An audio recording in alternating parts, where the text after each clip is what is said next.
Hi, I'm Yue Xu. And I'm Julie Kraftchick. We are active daters turned dating sociologists. Here to dive into everything modern dating and relationships. Welcome to the DATEABLE podcast. Hello, friends. Welcome to another episode of the DATEABLE podcast. We are here for another week to indulge in all that is modern dating, because we can never get enough of it, even if we're not dating ourselves.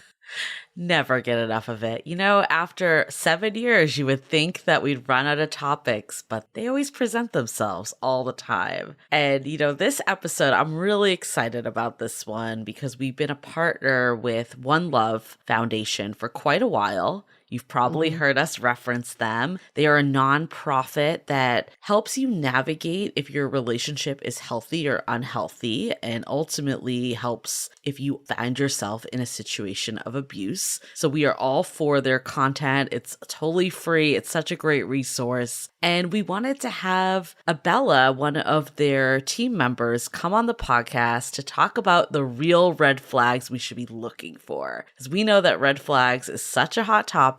Ironically, both Yue and I are both wearing red right this minute as we do this intro. Unplanned. Orange red. So we are in the red flag theme for all intents and purposes. But we had an episode last season, Capture the Red Flag, that was... Was that last season? Yeah, season 15, episode 8. It's like a lifetime ago. Totally does, doesn't it? On our Spotify Unwrapped, this showed up as the most popular episode that we had on Spotify. Not surprised, because so many of you say, I could have avoided that if I had seen the red flags from the beginning. We're constantly on this red flag hunt. But this episode uncovers the real red flags, the red flags that matter and determine whether your relationship is healthy or unhealthy. And in this conversation, we also talk about what is healthy, the green flags. Yeah. We forget that sometimes. We always forget the green flags. Yeah, I'm really glad we're diving into this because Yue and I have our opinion on people always saying red flag, but I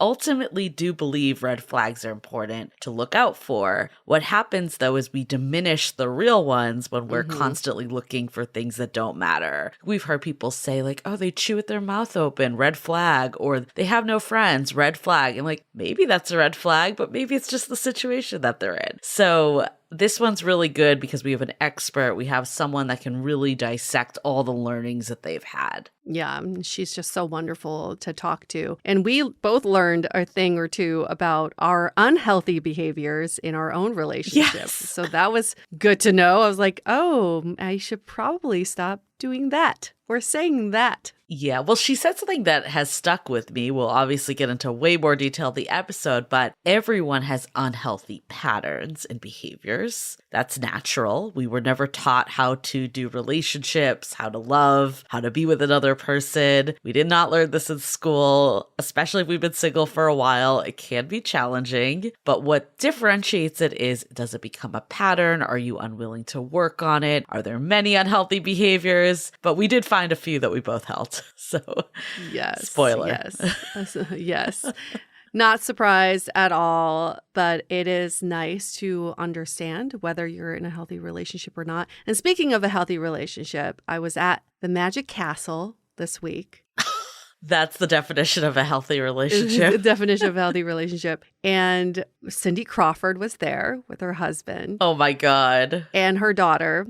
They were the sweetest. The two of them were so affectionate. And I don't know much about Cindy Crawford's private life, so I had to look it up, thinking she's probably been married like 5 times, like every other supermodel. She's been with this husband.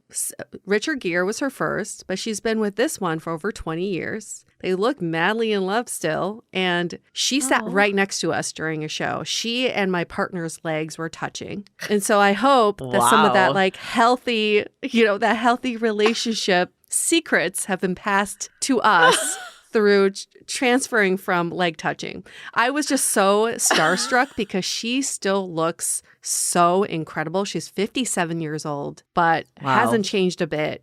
Just the most beautiful like aura about her, even just her presence. She's so confident. Like, yes. Only in LA. Goals. All the gold. Is she with a normal person, like not someone in the entertainment business? I would say he's a normie-ish. He's definitely rich. He's a businessman, but he's not an actor or anything. He modeled for a little bit, but he's just like your businessman kind of thing. And she had both kids with him. So they seem just like a normal family. Got it. That probably helps. Yeah, a normal family, with a supermodel in it. But who invited me to the Magic Castle is a family friend's son. We grew up together. His name is Joe, and he brought his girlfriend, Sarah, who's been listening to our podcast. Oh, so just want to say hi to Sarah. Welcome to our podcast. It was so nice meeting you, and so happy that you're enjoying the show. Wait, I have a very important question for you. Of course. Magic Castle. This is where they do like magic shows, right? Like, I feel like I've seen this before. It's such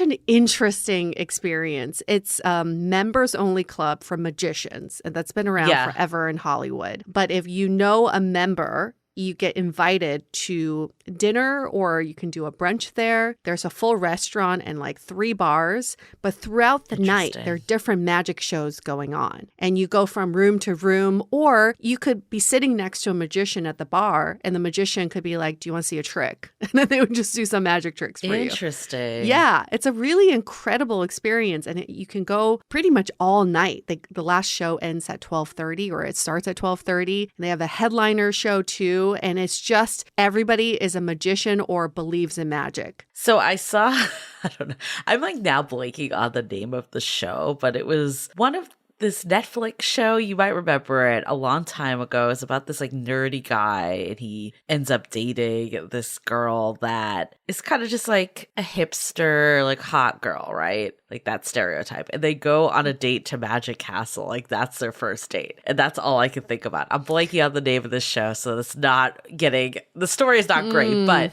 I do have this memory imprinted about the Magic Castle because of this TV show. I've never been before. It's a TV show? Yeah, it's just like one scene of the TV show that they go to Magic Castle. Like this is their big date. No idea what you're talking about. All good. Not important. Yes. I'm glad Cindy Crawford embodies a healthy relationship, so props to her. Who knows what's going on in private, but externally, I'm like, yes, couple goals. That is a good point, though, is like, who knows what's going on in private? Because both of us have a mutual friend that we thought things were great for so long to learn that it wasn't. And a lot of times, this episode's really important. One, we're bringing it back to the episode. We're going away from Cindy Crawford for a second. We're bringing it back. But if you're clearly dating, you want to be on the lookout. But if you're in a relationship, a lot of times things that you maybe wrote off at the beginning as not being a big deal, or, everyone has flaws, or I got so caught up in just how hot and attractive and funny this person was that I ignored some signs of how they treat me. So this episode, I think, will help everyone, but it's a really lonely place to be when you feel like you can't share it with people either, because talking about your fights with your partner is kind of a double-edged sword. On one side, it's healthy to talk to other people, get different perspectives. But then on the other side, like every partnership does have some conflict. So even if you are the healthiest of relationships, by all intents and purposes, you're still going to have fights and conflict. So how much do you share with your friends? Like this is kind of the age-old debate. Nothing. Share absolutely nothing. There's no debating in my eyes. Just share nothing. But things do come out. I mean, honestly, things do come out, and you have to take the advice with a grain of salt. I went on a girls' trip this past weekend to Paso Robles, and we were like, college girlfriends. And after a few drinks, you do end up spilling the beans on some of your relationship details. And it was really therapeutic for me. But at the same time, I have to be like, okay, what do I want to absorb, and what do I just, accept? But it's not relevant to me. It's hard. It's hard to draw that line. I think it depends on the extent of what you're going through, though. Like I feel like I get why you wouldn't want to say something until, like, a lot of times once it's over, that's when everything comes out, right? Yeah. Because it's done. But I I get that, because if you're still trying to work through it, you don't want to taint your friends' perspectives and all that. But if you really are finding yourself in a bad situation, isolating from friends and not sharing is not a good approach either. Like, you just internalize so much at that point. I mean, clearly a therapist is the best approach because it's an external person that you can talk to that isn't going to judge your relationship. Right. But I do think you need to get it out somehow. Or like maybe there's a trusted friend or someone. I remember it was the episode we did with Vienna and Connor. I'll always refer to this episode of how to have a healthy relationship. I remember them saying that they had a friend that they both were friends with that they would talk to, and they would view it through the lens of the relationship, not each other. And I think that is a good approach if you can find someone like that can put away the behavior, but also be like, is this good for you and the relationship? Truthfully, it's really hard to find a friend like that. Very hard. Yeah, it very is. hard. I talk to my friends because I'm looking for people to back me up. Sometimes it can feel very lonely when you are in a disagreement with your partner because you feel like you are alone in processing that, right? Yeah. So you want your friends to back you up. You want them to validate you. Their job is to set you up for therapy. I really think it's passing the baton. I just find a neutral friend or a neutral or mutual friend who can be really objective in for both of you is so damn hard. Wouldn't you rather just pay someone? Just pay someone. I think this is one of those situations, but not everyone has that at their disposal. So I do want to call that out, that like you have to find what works for you. I mean, luckily in today's world, there's so many options of accessible therapy. Clearly we sponsor BetterHelp, not sponsored by them, but there are options. Not sponsored on this episode, but they are an overarching. But clearly OneLove Foundation, you can get resources there. So there are ways to do this. But I believe it has to do with the extent of what's going on in your relationship. Like if you feel like your relationship is abusive, I don't know if holding it in is the right answer. I don't believe that is either. Yeah, we should never hold anything in. Yeah. So we go through a lot in this episode, but we didn't actually get to touch on some stats that Ebele, who's our guest today, was able to give us. So I do want to run through these stats. We're talking about unhealthy relationships, but a lot of times unhealthy relationships end up being abusive relationships. Not all unhealthy relationships will be abusive, but some are. So more than 1 in 3 women in the US, 36.4%, have experienced some form of intimate partner violence in their lifetime. It's a lot. Wow. But then also 1 in 3 men in the US, 33.6%, have experienced some form of intimate partner violence in their lifetime. I think that's important to call out because we often think it's men on women, and that isn't the case. Like, we never talk about the reverse. And these are just reported stats too. Yeah, that's a good point. So many people probably were too scared to report. Yep. And then 1 in 2 trans non-binary people in the US, 54%, have experienced some form of intimate partner violence in their lifetime. Wow. That's a crazy number. 46% of American, Indian, Native Alaskan, non-Hispanic women in the US have experienced some form of intimate partner violence in their lifetime. It's an interesting stat. They broke it out that way. Yeah, and then 43.7 of Black non-Hispanic women have also experienced some form of intimate partner violence in their lifetime. Yikes. Yeah. Well, the goal of this episode is maybe you think, well, I've never been in a violent relationship or physically abusive relationship. The goal of this episode is to help you recognize signs so that it doesn't get to that point. I think many times we think that's not us, that's not me, that's not our situation, but these signs do accumulate over time and they compound. And when it gets to that physical abusive phase, that's when it's really bad. We don't want these stats to go up even more. So this episode applies to everyone because it's just starting from the many symptoms of an unhealthy relationship all the way to the more drastic symptoms. Yeah. And I mean, I have multiple friends that I don't believe were in abusive relationships in the sense of physical, but it was emotional abuse and it really wore on their self-esteem, their self-worth. So clearly at Dateable, we are proponents of relationships. We love love, but also we don't want you to be in the wrong relationship or a bad relationship for you. Being single is still way better than having someone that's chipping at your self-esteem and causing anguish in your life. True. Truth in that. Well, we're going to get into it in a lot more detail with Ebele. But before we do, at Dateable Podcast, that's where you can find us on Instagram. Make sure to drop us a rating and review. We're trying to get to that 1K. We are slowly but surely getting there. So close. Need your support. Thank you in advance. That will help us so much. Help us continue to get great guests like Ebele and keep this podcast going. Yes. Okay, well, before we get into it with Ebele, let's hear a quick message from our sponsors. This episode is brought to you by Drizzly. Culture, society. On every street and around every bend lies a world positively overflowing with both. But sometimes we can all use a night in, removed from the endless spiral of chaos and absolute nonsense that waits outside our doors. And for those nights, there's Drizzly, the #1 app for alcohol delivery. With Drizzly, you can shop local stores and compare prices on the biggest selection of beer, wine, and spirits. Then get your favorite drinks delivered to your door in under 60 minutes, all from the comfort of your couch. Because society is great, but it doesn't have your couch, and it's windy out. And you forgot your jacket. And oh my God, look at that line to that place. Are you serious? So download the Drizzly app or go to drizzly.com. That's DRIZLY.com today. Okay, let's hear it from Ebele about the real red flags to watch out for.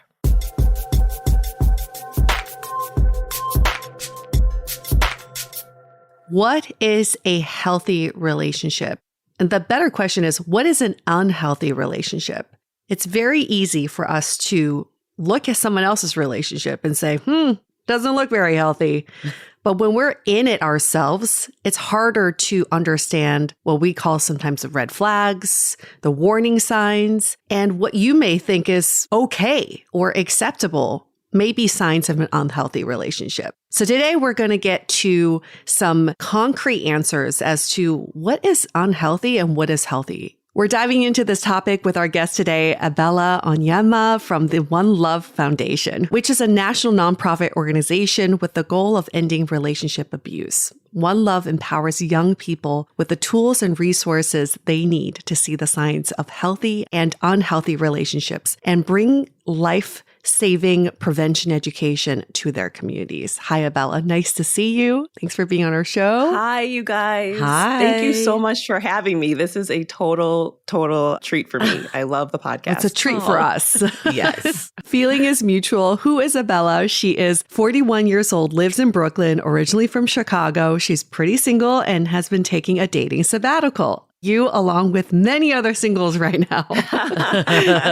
Dating, it's brutal out there. Sometimes you need to take care of yourself. You gotta rest. Yeah, exactly. Mental health first. Exactly. That's so real.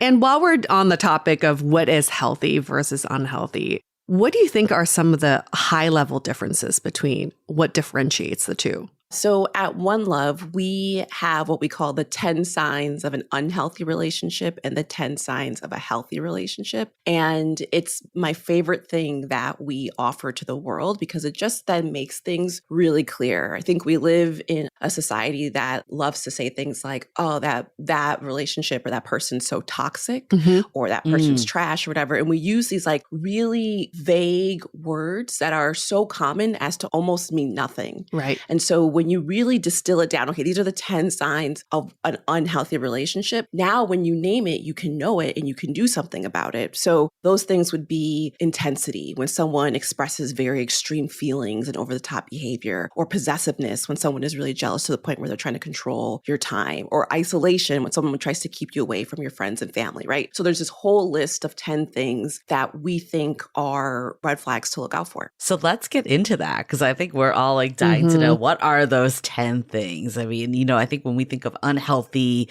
we go to abuse, but there's more than just that. So yeah, let's dive into it. I love that you said that, Julie, because I do think that people let these flags slide until they escalate or till they grow to the point of being abuse. Right. So every relationship is a mix of healthy and unhealthy behaviors. And not every unhealthy relationship will turn abusive, but every abusive relationship starts unhealthy. So it's important to have an eye out for these things when they are relatively small so that you can address them with your partner or decide that maybe this partnership isn't the right thing for you. And when I say partner, I'm talking about a long-term partner, someone you're hooking up with, talking to, situationship, even a friend, right? Any manner of relationship that you might be in can be healthy or unhealthy. So some of the things that we're looking out for are belittling. That's another one of the 10 signs. Someone saying things or doing things to make you feel really bad about yourself. And you would think like, well, yeah, I would never be with someone that would talk down to me. But belittling can be so slick. It could be so corrosive. It could be something like, it's cool that you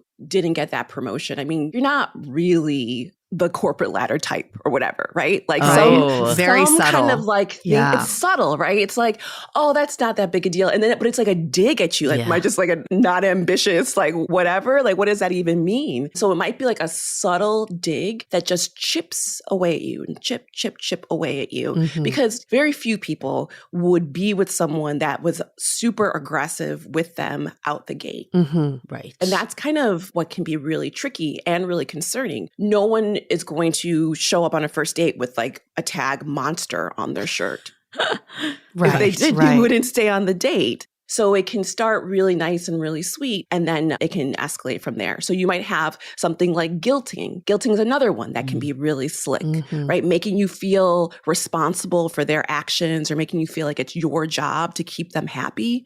So why didn't you respond to my text right away? Or had you done this, then I wouldn't have had to do that, or I wouldn't feel this way. So we're like, it's not just an action that you're doing, but you are responsible for their emotional well-being. Not them. You are responsible for the way that they feel. You are to blame. You are to blame. Exactly. So those are two. What are some of the other ones? You said a few other examples before, but maybe we can run through those because I like the examples. It definitely helps put it into perspective. For sure. One of the first ones you'll see is isolation. So again, when someone's keeping you away from your friends, family, or other people, isolating you is a really useful thing because taking you away from your community, from your supports, makes you dependent on that partner. It also makes you feel more alone than you already feel. So oftentimes when you talk to people who have been in unhealthy relationships, they just feel a lot of shame and a lot of like, no one else is going through this. I'm the only one. They feel very singular in their experience. And so taking you away from your community, there's no one to reflect back to you. It's not you. What you're going through is not okay. It's not normal. You don't have to be going through it. The person who's acting unhealthily towards you does not want people saying those things to you. So what they'll do is try to convince you that your friends aren't your friends, that your family doesn't like them, that they're out to get them, that your family or your friends don't understand you. Right? If you have maybe some tension between a friend or a family member, they'll try to like exacerbate that tension.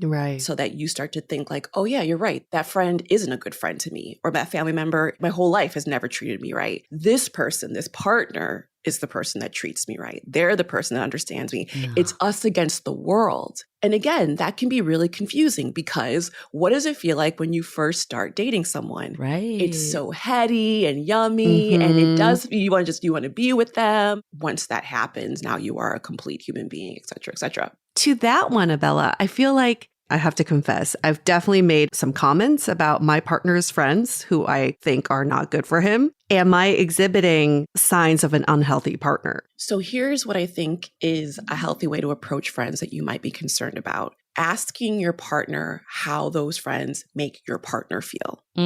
Opposed to saying your own opinion. Exactly. What purpose is that friend serving for your partner? It might be a childhood friend that they've known since forever. And it's like, listen, like I've known this person since we were 7 and maybe they're not like the best person ever, but I'm not going to quit this relationship. It's been too long. Getting curious about what that friendship does or serves for your partner is really important so you can understand understand what is meaningful to them, right? And then getting really clear with yourself about what it is you don't like about that person, that friend. And is that a you problem? Or is that like a genuine problem? Yeah. And it's also like the isolation, right? It's like there's one thing of stating that you don't like someone versus like saying like you cannot be around this person. That's a very big thing. So I had a friend, I remember, it's kind of what you were saying earlier at the beginning of a relationship. This does tend to happen that people kind of get obsessed with their partners and fall off the face of the universe. And it's not ideal when people do it, but sometimes people do it. So when that happened, we all just assumed that that was what was going on. And then I think like a year later, we found out that she was in a very unhealthy relationship where this guy was borderline abusive and, you know, had this whole thing that he was trying to isolate her. But like as friends, we did not know that because clearly that was like part of why he was keeping her away from people. Like, how do you deal with that if you have a friend in that situation? Or like, if you are that person, how do you differentiate between like, oh, my partner doesn't like to go out and I want to spend time with my partner versus now I'm isolated? Well, Julie, I think something that you said was really key. We all assumed that it was just the headiness of a new relationship. And I don't know if any of you guys checked if your assumption was correct, but I think that would be a step, right? Something that we do is we assume people's emotions or their feelings. We assume that new relationships are all great. It's honeymoon phase. And so we don't ask. Right. We don't say, how are things going? How does this person make you feel?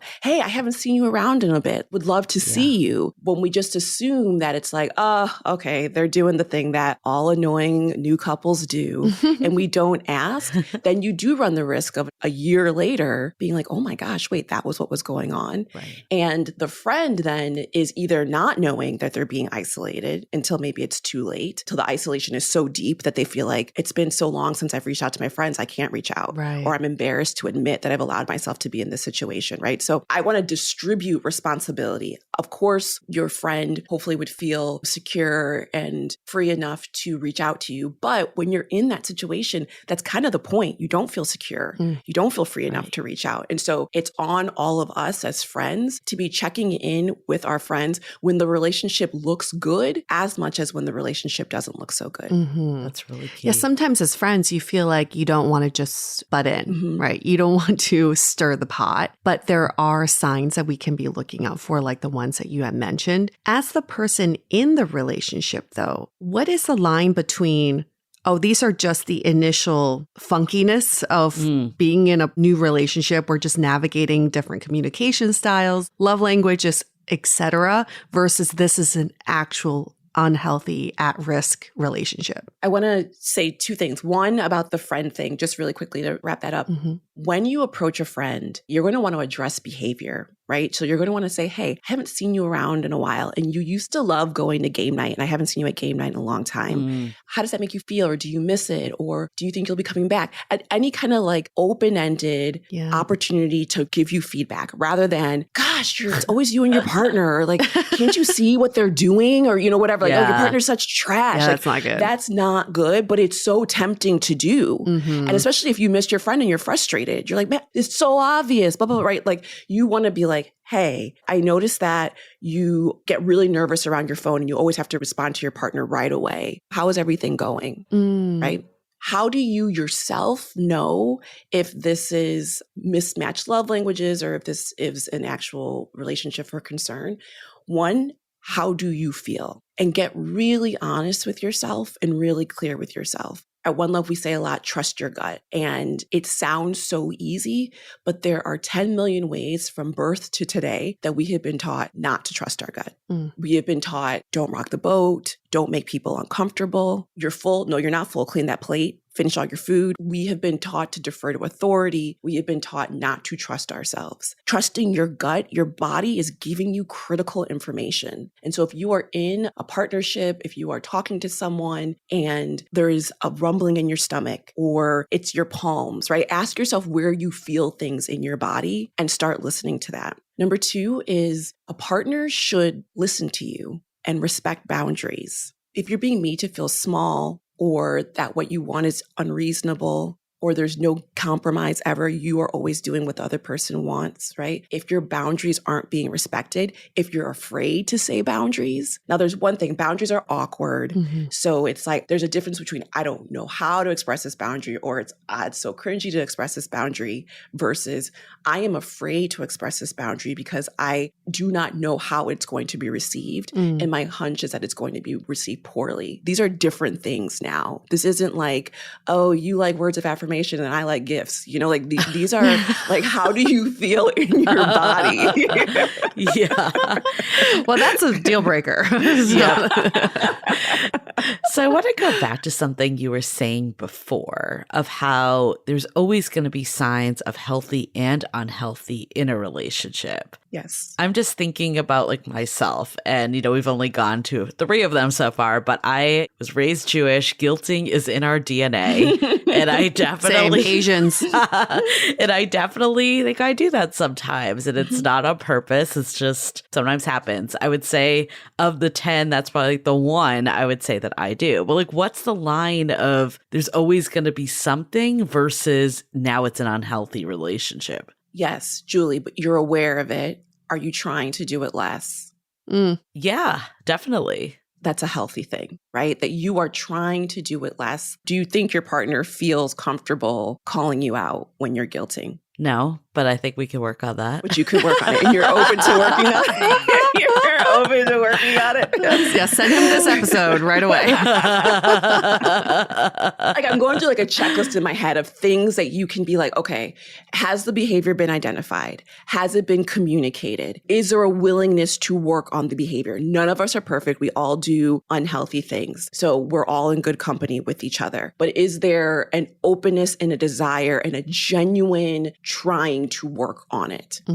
Doesn't mean that, Julie, you're not going to feel justified in guilting from time to time, right? Like, this is like a go-to coping mechanism for you. It doesn't mean that it's just going to fall away, but you are willing to work on it. In an unhealthy relationship, your partner is willing to do none of those things. In fact, your partner is going to tell you that it's your problem. So it's not that you have to be perfect yourself. Like, we're all going to sometimes fall victim to, bad, unhealthy behaviors, but how do you work with them? And to be honest, like, I think this conversation is making me more aware of some of it too. So it's good for people For sure. that are listening. If you, obviously, this is good for you to look out for red flags for people you date, but also maybe your own red flags. Absolutely. What red flags do you bring to the table? Not just what are you looking for on the other side of the table, but what are you bringing to the We table? all have red flags, don't we? Yes. How can you start cleaning up your side of the street, my friend, and be the partner that your partner deserves as well, for sure. But again, it sits on this spectrum. And I think that sometimes when people hear the word unhealthy relationships, certainly when they hear the word abuse, they stop paying attention. Yeah. Because they're like, well, that's not me. That would never be Right. me. And there's no part of that conversation that's relevant to me. When you look at the unhealthy signs, they start at a lowercase r red flag and then obviously go all the way up to the capital. But like volatility, when someone has really big, strong, unpredictable reactions that make you feel scared or confused. Betrayal, when someone's disloyal or acts in an intentionally dishonest way. Deflecting responsibility is huge. When someone repeatedly makes excuses for their unhealthy behavior, we'll hear that in terms of, I drank too much, or I had a bad day that day, right? These are reasons maybe for behavior, but they're not excuses. Sabotage, when someone purposely ruins your reputation, achievements, or success. And then the last one is manipulation, when someone tries to control your decisions, actions, or emotions.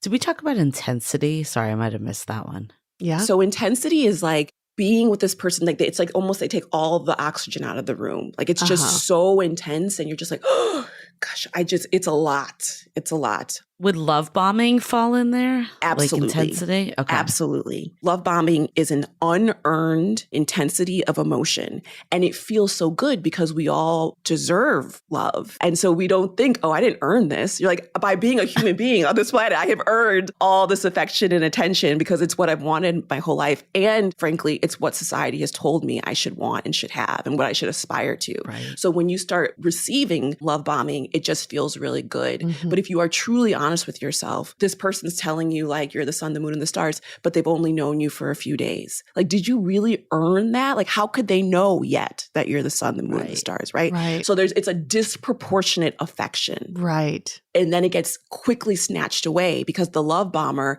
is not doing this because they know that you're the sun, the moon, the stars. They want someone to affirm them. And once you start affirming the love bomber, exactly. Once they start getting it, because they don't actually believe that they're lovable in the first place. And so once anyone starts loving them, then they get turned off by that person. They will, as quickly as they gave all that affirmation, they will take it away. And it's devastating. This is a really tricky one. It's a very tricky one because I feel like a lot of daters we speak to would identify this as chemistry or connection. Yeah. We have such a strong connection, so intense. Yeah. And I can't find that again with someone else. How can we start drawing the line between, oh, that's true connection versus like, that's love bombing or that's intensity or volatility? Again, it's this unearned, unmerited thing. But in movies and television, it's like, yeah, no duh. That's why it's called chemistry. It's like, boom. Yeah. Like this magic thing comes when Explosion. two people meet. It's inexplicable. It is unearned because it's magical. Did you not hear me say the word chemistry, right? So like, we've been told that that is what it is. And attraction requires that like heat, that like fast, that is like attraction. And then like these long-term relationships are slower and it's a slower burn and it's getting to know each other. But we need to get comfortable with the fact that things can take time and build, and that getting to know someone is foundational. Communication is foundational. If you're having these like really intense feelings, but you don't really know anything about each other, then that's a house of cards. Particularly coming out of the pandemic and all the ways that we isolated and how hard it is to meet someone wonderful. And so when you meet someone like that, of course you want to get swept up and all of that. That's like Tinder swindler, right? And like the scammers, like they thrived off of intensity. That's exactly what they did. They built intensity and then they got what they wanted, and that wasn't love. So love is built on a foundation. Again, I talked to you about the signs of unhealthy, but we have the signs of healthy too. And those things are trust and comfortable pace and independence from each other, right? And respect. And so those things need to be present as much as the unhealthy things need to not be present. Well, I definitely want to get into those. But before we do, volatility, the way I understand it, let me know if this is correct or not, is more like up and down. So like the on again, off again relationship, or something that's good and then it's bad. Maybe it has periods of intensity and then periods that are lows. Is that how you would describe it or differently? Sure, yeah. So a relationship could be volatile and it'd be exactly what you described. A person can be volatile as well. Okay. And so you never know what you're going to get. You never know what you're going to get. So you're like, okay, I'm not going to do X because last time X made them pop off. Yeah. But you do Y and Y now makes them pop off, right? And so you don't know. That's scary. It's very, very scary. It makes you feel scared. It makes you feel confused. It makes you feel intimidated. And it's meant to. You feel like you're walking on eggshells all the time. Exactly. Because you don't know what you're going to do to trigger them. We say, and volatile like means like, I think it connotes bigness. But again, I just want to always draw attention to the quiet volatility. That you're like, oh shoot, I am in trouble. Yeah. Like that, like, I am not going to talk to you. I'm going to withhold affection. Yes. I'm going to withhold communication. And then you are going to pay for this. And so volatility can be quiet. Oh, the cold shouldering. Ooh. So I had a friend, I think what you describes her ex to the T, like very volatile, and then also belittling signs of that too. Yep. I think one of her challenges though was that he came from a difficult upbringing and had a lot of trauma. So she was always kind of justifying it in the sense like he just needs to work through things and he's just loving the way he was loved. Like what's the line of like, you know, being there for your partner versus recognizing this isn't a good thing for me? Yeah, versus being there for yourself, frankly. Yeah. You same questions that I asked you before, I would ask that person. Has the partner identified the behavior? As in maybe you have identified it. Do they agree? Or are they saying that it's your friend's problem, that they don't have a volatility problem, that they don't belittle, right? Are both of them on board with what's going on in this relationship? And is the partner who's behaving badly willing to change their behavior? So it all comes down to deflecting responsibility. Is that accurate? Because that sounds like you're like not accepting that this is, or is that something different? You can't be in relationship with someone who won't own what they're doing in the relationship. But I've also known relationships where the person will accept responsibility, but then just say, don't change. I'm working on it. Right. I'm working on it and just never there needs change. To be change. It's like, oh, I'm doing my thing. I'm doing the best I can, but they're not really changing. Yeah. So much of what we're talking about right now, you can apply this once you're in a relationship because there's a little back and forth. Is your partner working on these things? What about early on, even like in the texting stages of a relationship? Yeah. Can you spot these red flags? To an extent, you can catch these signs when you're just having those initial first texts or when you're just in the talking stage. And that might look like something like, do they respect your no? Just not accepting your no. Now, is there a world in which you tell a friend and they're like, oh my gosh, he just can't wait to see you. They just want to see you so much. I was going to say this. I was like, this is what we've been fed is like, a green light. Like this person likes you. Oh my God, yes. They're going to forego getting a drink to go help you with your boring presentation for Thursday. Like there is a world in which we will spin that to be a good thing. But what is happening is that person is not respecting your no. They're not respecting a boundary. Pay attention to that. This is a big problem. Yeah. So then you say, okay, well, oh my gosh, if someone does it once, I just cut them off. No, it just means pay attention. Does it happen again? So abuse is defined as recurrence of unhealthy behavior. We all do unhealthy things. Julie, sometimes you lean on the guilting a little bit more than maybe you would like to. So there's a recurrence there, but we're working on it. But abuse is a recurrence of unhealthy behavior with no intention or desire to stop. I would say I also don't guilt that much. So that's a good thing to hear is that I feel like that's actually a good distinction though, because I was thinking about that when you were running down these, like what is the line of like working to understand your partner versus cutting and running, right? If this sounds really bad for you. So repetitive behavior, like what's that baseline? I know you can't say like 5 times or whatever, but like what does that mean of like what you look out for? When is enough? That's again when we're checking in with ourselves because someone might have a lower or higher threshold. How does this person's behavior make you feel? Let's hold that thought for a quick message. Have you ever thought about how much better dating would be if you had a whole army of people supporting you along the way? We know that dating can be frustrating and lonely, but it can also feel fulfilling and fun. Have you recently decided you want to make some changes to your love life? Maybe you've recently re-entered the dating scene. Maybe you've gone on one too many dates that went nowhere. Or maybe you're just ready to take your current relationship to the next level. That is exactly why we created the Sounding Board, a true extension of our podcast that delivers a personalized experience, which includes monthly office hours where you can drop in and chat with us about anything, weekly sound-offs with guided discussions, and regular virtual happy hours. Allow Julie and I to become your dating Sherpas to provide real-time guidance and wisdom in a more intimate way so we can all navigate dating and relationships together. Join the Sounding Board today by going to dateablepodcast.com/sounding board. Again, that's dateablepodcast.com/sounding board. So one of the challenges we have that we see daters facing is you want to get ahead of all these red flags and you're on this red flag hunt on dating, which doesn't make dating a fun place to be. And also we established everyone has some red flags. So if you're going to go out looking for it, you're going to find something. How do you balance not looking at everything as a red flag versus being aware of some of these unhealthy signs you mentioned? So you want to go into a date knowing what are the most important red flags for you. That's, I think, the first thing is you want to do some self-exploration. What's important to you? What's okay? What's not okay? And you go into the date or the experience with that in mind. So you're not looking for everything. You're looking for specific things. what happens is we tend to discount small things.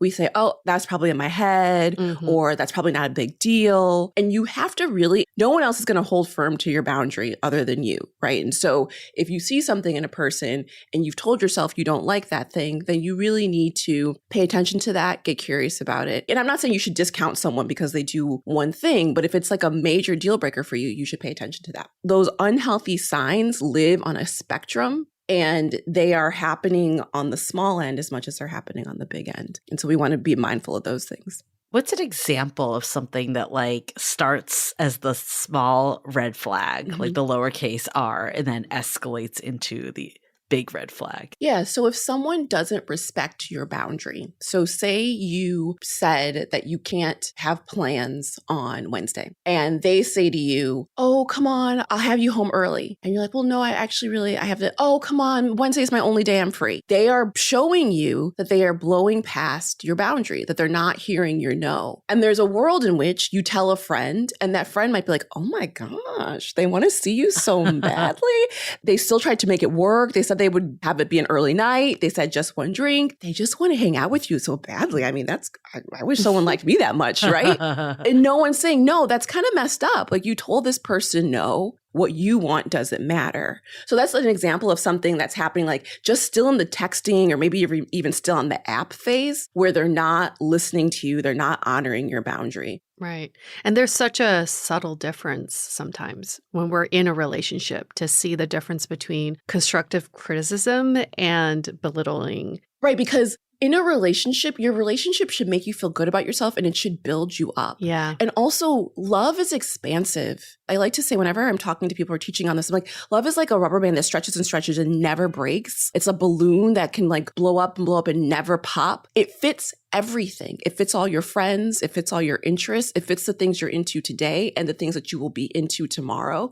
And anyone that tells you that, oh, there's no room for this or there's no room for that, there's no room for this part of your personality or these people, they are not talking about love. That is not a function of love because love is expansive. And what unhealthy people do is they try to shrink you. They try to shrink your life. They try to shrink your light.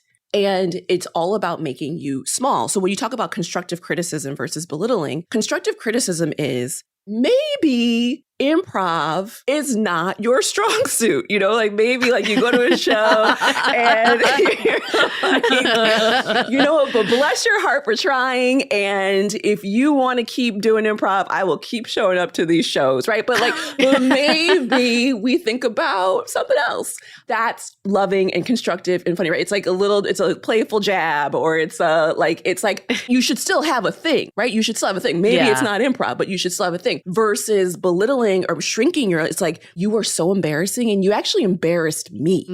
It's not like, oh, what else could you do? That's like, you shouldn't do anything. You shouldn't try. You shouldn't put yourself out there. You should just be small and worry about how your actions affect me. It's like an yes and is constructive criticism and belittling is no. Exactly. Exactly. No, period. Exactly. Yeah. So we talk about, not all unhealthy relationships are abusive, but all abusive relationships start unhealthy. What's the line that makes something go from unhealthy to abusive? Abuse is repetitive. It's an unhealthy action that happens with frequency. So we all do unhealthy things from time to time. There are one-off things that we'll do. There are one-off things that we'll experience. That doesn't mean, burn the whole house down. That means let's have a conversation. Let's figure out how to repair the harm, etc. Abuse is when an unhealthy behavior happens repetitively. And then we're also going to see a pattern of escalation. It's going to start as a snide comment. It typically will start as verbal or emotional, and it can escalate then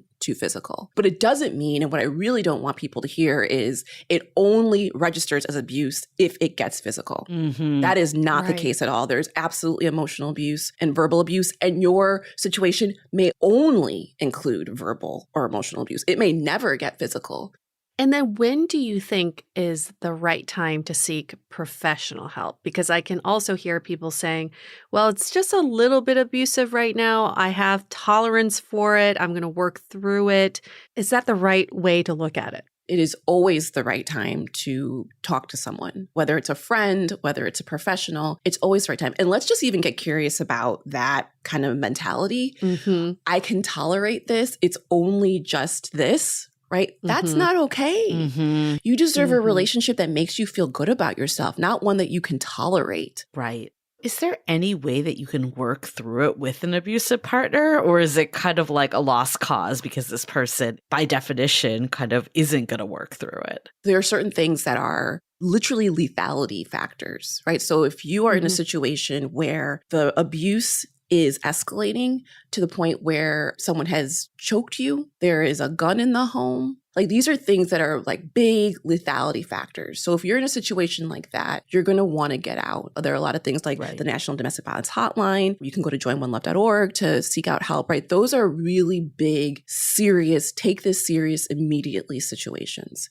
Okay, short of that then, let's talk about what is salvageable. At OneLove, we talk about if your relationship is unhealthy, talk to your partner. If your partner is doing something that feels unhealthy that you don't like. And again, I'm not just talking about your like committed monogamous relationship. I'm talking about whatever dynamic you find yourself in. Talk to that person. If something bothers you, bring it up. If you feel like you can't bring it up, not just because it's awkward and you gotta kind of work up courage, but if you genuinely are fearful of not even maybe for physical, but like that the person will lash out at you or dismiss you, laugh at you, tell you it's your fault. If those things are happening and you're scared to bring up a need in a relationship, pay attention to that. But if you can bring up an issue with an unhealthy partner and they are willing to work with you on that behavior and you're seeing that they are working, either they're getting into therapy, they're actually changing their behaviors, maybe they're not hanging out with the same people that they used to that were influencing them, maybe there was some drug or alcohol use that they're cutting back on, like whatever it is, right? Like if they're making changes that you can see, then that's great because we are ever evolving people and there's always hope. If you are asking, if you're bringing something up and you're not seeing any changes, if you're being dismissed, etc., then those things may not be salvageable. And much of it should be being done with the help of a professional. I think having professional help is something that people don't think about earlier on the spectrum, I guess. And it's nice to know that there are resources for people to tap into. I can hear some other people saying, I constantly find myself in a pattern of unhealthy relationships, sometimes borderline abusive. Is there something wrong with me? Why am I attracting this kind of relationship? How can people break out of the cycle? I do want to say one thing about getting help. Do you hear people say, oh, if you have to get help or if you do bring in a professional while you're just quote unquote just dating, then the relationship's doomed? Yes. Oh, yeah. I hear that all the time. Yeah. All the time. And it can't be further from the Could not truth, be but further that's from the the truth. connotation that it has. Okay. Absolutely. So I just want to put that to bed. Okay. If you find yourself dating the same type of person, you're going to want to bring in a professional because you're going to need to do some inner child work. You're going to want to look at family systems. You're going to want to look at the narrative that you have about relationships. It might even be that you equate love with chaos and that so like if someone is chaotic or if your relationship is stable and smooth, it really freaks you out. Right. It might be a deservedness thing. Like maybe you feel like this is what you deserve because this is what you've experienced. So past will be present, will be future, and nothing can be further from the truth. Your past does not have to dictate your future. There are a number of reasons why people find themselves in a pattern of relationship. And it's really about doing the inner work to figure out what that pattern is and then breaking it. So how do you start to recover and find healthy relationships? We've talked so much about unhealthy signs. What are some signs? And especially, let's say you're someone that has had a slew of unhealthy relationships. What are some things that you should start to be looking out for? At OneLove, we have something called the 10 signs of healthy relationships as well. So not just what you should be running away from, but it's important to think about what am I running towards? What kind of life am I trying to build? What kind of relationship am I trying to build? And with these 10 signs, you can really think about, okay, what are the ones that are most valuable to me? They're all wonderful, but what are the ones that I prioritize? So some of the 10 signs of a healthy relationship are comfortable pace, that the relationship is moving at a speed that feels enjoyable for each person. Trust, that you are confident that your partner won't do anything to hurt you or ruin the relationship. Honesty is very important. You can be truthful and candid without fear. Independence, independence is a big one, that you have space to yourself outside of the relationship. Like I was talking about, love is expansive. It can fit you being away from your partner and having your own interests. Respect is huge. You value each other's beliefs and opinions. Equality, the relationship feels balanced, right? That everyone's putting in the same effort for the success of the relationship. And that leads to taking responsibility. We talked a lot about deflecting responsibility, giving excuses for things, but taking responsibility is owning your actions and your words. And then we want your partner to be kind to you, right? That they're caring and empathetic. You provide comfort and support to each other. And that the relationship is fun. I think if you ask people, forget that sometimes. It's supposed to be fun. Yes. It's supposed to be fun. You're supposed to enjoy spending time. You are supposed to bring out the best in each other. Right. I know I have personally done this. I have friends who have done this. You spend time with someone who does not bring out the best in you. In fact, they bring out the worst in you. Your relationship should be fun. And finally, the last sign is something that people will often scrunch their nose at because it's healthy conflict. And they're like, what do you mean? Conflict is awful. Yeah. How could it be healthy? But it's wildly important that we are not conflict avoidant, but it doesn't mean that it's unhealthy. It means that it's really good. Both people are bringing their needs to the table, and you're compromising and you're negotiating and you're getting through to the other side because you value the relationship more than you value your individual rightness, being right or whatever it is. I'm so glad you're putting these into words because I think I want to make this very important point. People can articulate what they're not looking for, but they don't understand what they're looking for, how that would make them feel. Yeah. So for example, I had a friend who said, I don't want a possessive boyfriend. I had a possessive boyfriend who got jealous very easily. And then she entered into a relationship where the guy was like, go out with your friends, come back whenever you want. Yep. I'm totally confident in you. And she was like, he doesn't care about me. Right. He's not asking. He's not jealous. Right. He's not asking about who I'm hanging out with. I don't feel good in this relationship. So it's a green flag she didn't consider in this situation. How would that even look like? So the green flag in here is confidence in your relationship. She was only focused on the red flag. So I'm glad we're putting some words around what the green flags are. I love that story. My role at OneLove is to create content and tools for people to think through what they want in relationship and what they don't want. And so one of the things that we're going to release in February are conversation starters. So just questions to ask yourself. Nice. You could ask them with the person you're dating or talking to, or you can journal about them, whether you're in a relationship or not. You can just kind of have these answers in your head. So like as your friend, like if they had thought like, oh, my green flag is confidence, then going into that relationship, they're looking for confidence. Again, we don't want to go into a relationship or a date or whatever it is looking for red flags. We want to go in there looking for the green flags and like, oh yeah, okay. Yes. Oh, I see you confidence. Or I see you kindness, or I see you whatever it is, right? We're working on this conversation document. So for trust, one of the conversation starters might be, what are the things you need in order to trust someone? I love that so much. Yeah.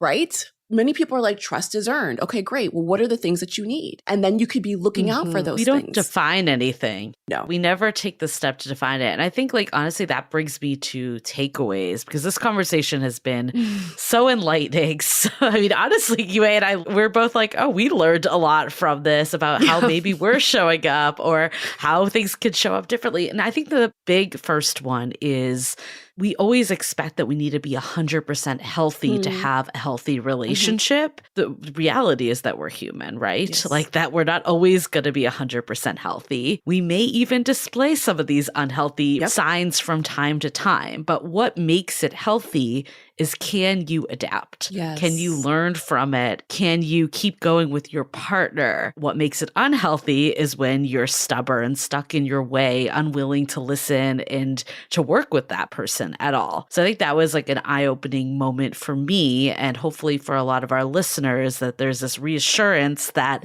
they don't have to be perfect. The people they don't date don't have to be perfect, but how do you work together? Yes. The other big part is like society has fed so many of these narratives that actually glamorize unhealthy behaviors. Yes. And we need to unlearn so much of it. Like the story you were just sharing about the jealousy, right? It's like we're told like if someone likes us, they're going to be jealous. Like that actually is not what we want at all. Terrible. Yeah. Yes. So we have to look at like, where is this stuff coming from? And I love what we were just talking about too, of how do we get more clear about what we need? And that goes beyond these like buzzwords, high level? And how do we start looking for the green flags? We always talk about red flags, and I think red flags are important. I almost feel like they're so important and we have swung so far in looking for them that we actually like minimize the importance of real red flags.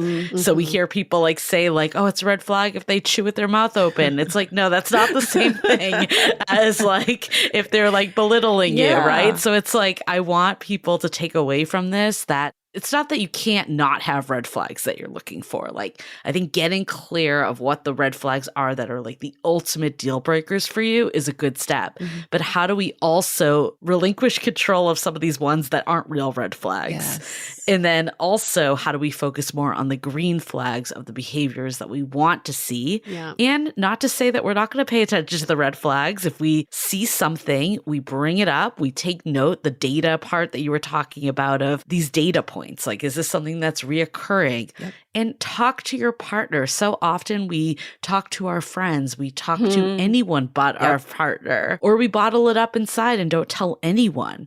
I think for me, the biggest red flag of a relationship is not being able to share things with your partner. So that should be a sign in itself if you're feeling that way. Or not being able to tell your friends because you're ashamed. Like there's some shame there. Definitely. Yeah, absolutely. Two big takeaways for me. One is abuse comes in many different shapes and forms, and it's a spectrum of abusive behavior that we can exhibit or see in a relationship. And I think it's easy for us to say, well, I haven't been abused physically, so I haven't been in an abusive relationship. But now looking back in my relationship history, I've definitely been in one or two abusive relationships, just thinking that's not abuse. That's just a bad match. Yeah, same. So I think it's important to recognize that and to know there are resources to help us out of abusive relationships. And the second biggest takeaway I have is that we look at dating as a checklist. We're looking for X, Y, and Z, and we're looking for a partner. But what if our checklist becomes symptoms of healthy a relationship and symptoms of an unhealthy relationship, so we can properly diagnose our relationships? I think when we start recognizing the symptoms in one way or the other, we can triage them accordingly. But if we have a checklist, it's much easier to have someone meet your checklist and still be in an abusive relationship or unhealthy relationship. So healthy is actually quite the goal to have when you first start dating someone. And maybe an early date question is, what do you think are signs of a healthy relationship? I think that's a great question to ask someone you're involved with. So, a lot. Okay, well, we'll go down the list of 100 more takeaways, but we won't take up any more time on this episode. Thank you so much, Ebele, for being on our show. Thank you to the OneLove Foundation for providing the resources for unhealthy and abusive relationships. If people want to learn more about you and your work, where can they find you? You can find us online at joinonelove.org, and you can find us on social at join1love. And all of our material is free. It's all there for you all. We want as many people to have this information, to know about the 10 signs, all the tools. And we're talking about queer relationships and digital relationships and relationships in race and relationships in disability. Like all of these tools are on the website. We just scratched the surface. So if we can be helpful to anyone that is listening, we want to be, and we don't want price to be an issue at all. So all of it is downloadable for free. Fantastic. We love it. I mean, that's why we've been such proponents of OneLove. I think the content that you're putting out there is so helpful. Definitely want to download what you were talking about earlier about the more journaling exercises too. Yes, the conversation starters. Be on the lookout for that. So much. Fabulous. Thank you. Thank you again. And to our fabulous listeners, thanks for listening to this episode. I'm sure you learned a thing or two. Why don't you give us a rating and review? And then in your review, tell us what you learned. What's like one sign of a healthy relationship that you've learned from this episode? Let's go there. Yeah, we want to learn from you while you learn from us. And 5 stars while you're at it. That definitely helps us be in a healthy podcast relationship with you all. And with that, we're going to wrap up this episode. Stay dateable. The Dateable Podcast is part of the Frolic Media Network. Find more podcasts you'll love at frolic.media/podcasts. You can follow us on Instagram at Dateable Podcast and visit dateablepodcast.com for access to all the episodes and our premium programs. Also, make sure to subscribe today if you haven't already on Apple Podcasts, Spotify, or your favorite podcast platform, so you are the first to get all the latest episodes. And most importantly, stay dateable.